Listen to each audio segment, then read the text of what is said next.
ایک سچا واقعہ، کالی اندھیری رات اور حادثاتی بس کا۔ نیلم ویلی کیل سے واپسی پر مظفر آباد آتے ہوئے میرا لوکل بس پر سفر کرنے کا اتفاق ہوا، جس کے ڈرائیور بشیر بھائی تھے۔ بشیر بھائی نہایت سلجھے ہوئے، دھیمے مزاج کے مالک، فطرت شناس انسان ہیں اور پچھلے 20 سال سے نیلم ویلی کے دشوار راستوں پر لوکل بس چلا رہے ہیں۔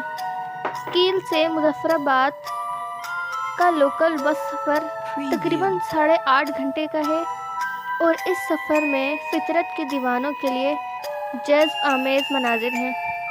بشیر بھائی کا تعلق نیلم ویلی سے ہے اور اپنی جوانی کی عمر میں جہاد تنظیم حزب المجاہدین سے منسلک رہے ہیں اور متعدد بار لائن آف کنٹرول کراس کر کے انڈین ایکوپائڈ کشمیر جا چکے ہیں۔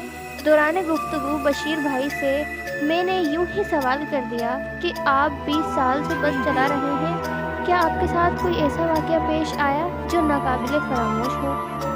آگے کی کہانی میرے الفاظ میں بشیر بھائی کی زبانی ہے۔ چند ماہ پہلے کی بات ہے کہ تاؤ بٹ سے کیل آتے ہوئے راستے میں ایک جگہ بس کی کمانیاں ٹوٹ گئیں، اور جس جگہ بس کی کمانیاں ٹوٹیں اس جگہ کے بارے میں مشہور ہے کہ یہاں جنات کا بسیرا ہے۔ بس کو ٹھیک ہونے میں کافی وقت درکار تھا۔ تاؤ بٹ سے کم سواریاں ہونے کی وجہ سے میں نے ایک لوکل گاڑی پر سواریوں کو روانہ کیا اور خود بس کے اندر بیٹھ گیا۔ مغرب کا وقت تھا۔ چند لوکل لوگوں نے مجھ سے کہا کہ آپ بس میں نہ رہیں، یہ بس اب کل ہی ٹھیک ہوگی، رات کا وقت ہے، بس کو یوں ہی کھڑا رہنے دیں۔ لیکن مجھے مناسب نہ لگا کہ بس کو وہاں کھڑا کر دوں، اس لیے بس کے اندر ہی رات گزارنے کا فیصلہ کیا۔ رفتہ رفتہ اندھیرا بڑھنے لگا اور دریائے نیلم جو دن کے وقت ماں کی لوری جیسی آواز میں گنگناتا رہا تھا، رات کی تاریکی پھیلتے ہی دہشت ناک آواز میں چنگاڑنے لگا۔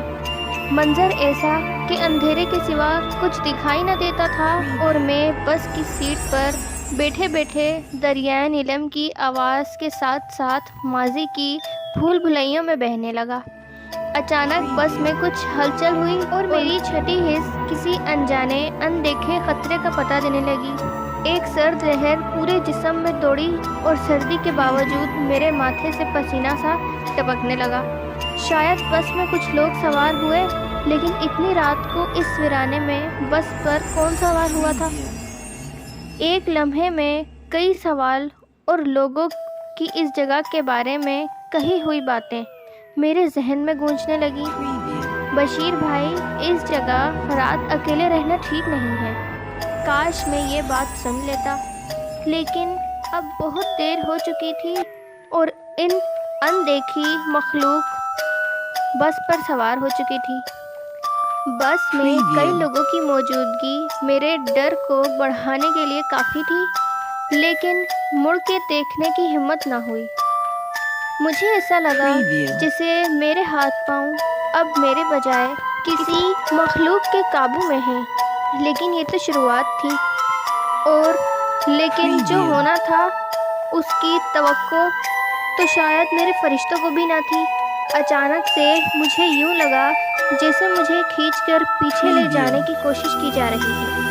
میں نے اپنی پوری ہمت جمع کر کے پیچھے دیکھا تو بس کے اندھیروں میں کئی سبز رنگ کی چمکتی ہوئی آنکھیں مجھے دیکھ رہی تھیں اور ایک آنکھ میرے بالکل قریب مجھے پیچھے لے جانے کی کوشش کر رہی تھی۔ میں چیخنا چاہتا تھا اور کچھ پڑھنا چاہتا تھا، لیکن مجھ میں یہ کرنے کی ہمت نہ تھی۔ اس کھینچتانی میں اچانک بس میں ایسا شور شروع ہوا جیسے کبڈی کے میچ میں تماشائی اپنے پسندیدہ کھلاڑی کو داد دے رہے ہوتے ہیں۔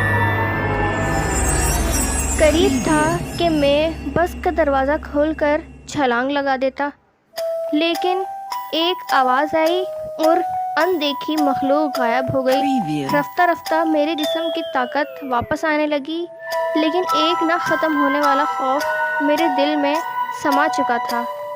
اس کے بعد میں نے ساری رات گاڑی میں جاگ کر گزاری اور بس کے دروازے پھر سے بند کیے اور صبح ہونے کا انتظار کرنے لگا۔ اور وہ رات میری زندگی کی سب سے مشکل ترین رات تھی۔